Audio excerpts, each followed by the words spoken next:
अस्सलाम वालेकुम dear students, I hope you are fine at home. आज हम कंप्यूटर का डिस्कस करेंगे online with computers for class 1 chapter number 3 keyboard. इसकी आप लोगों ने रीडिंग करनी है, जैसे मैंने आपको डायरी पे मेंशन कर दिया है डेली बेसिस पे। इस पेज की भी रीडिंग होगी आपकी, इन पेजेस की आपकी रीडिंग होगी। और ये जब पेज नंबर 24 पे आएंगे आप लोग कैप्स लॉक की, बैक स्पेस की एंड एंटर की, ये आप लोगों को ज़ुबानी आनी चाहिए, इनके बारे में पता होती क्या है, ये आप लोगों ने अच्छे से तैयार करनी है। उसके बाद इसकी रीडिंग करनी है पेज नंबर 25। की टर्म्स आपकी होंगी, ये आप लोगों की डेफिनेशन के तौर पे आप लोगों को दी जाएंगी, पेपर में आ सकती हैं, ये भी आप लोगों ने तैयार करनी है। खाली जगह, ये है मल्टीपल खाली जगह, टिक एंड क्रॉस।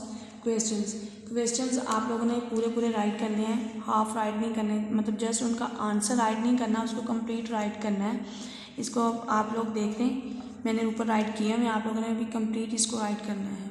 और आप लोगों की इसकी वीडियोस नहीं मिलेंगी, आपको एक ही वीडियो में कंप्लीट बता दिया जाएगा। आपको जो है अब इस्लामियात और कंप्यूटर की वीडियोस नहीं मिलेंगी, उसमें जस्ट आपको एक ही वीडियो में कंप्लीट बता दिया जाएगा और आप लोगों ने इसको खुद कंप्लीट करना होगा। ये चेक कर लें, आप आंसर किसी को समझ नहीं आती तो वो देख सकते हैं। और इसके अलावा अगर आप लोगों को किसी भी चीज़ की समझ नहीं आती तो डिस्क्रिप्शन बॉक्स में दिए गए नंबर पर रब्ता कर सकते हैं। ओके, अल्लाह हाफिज़।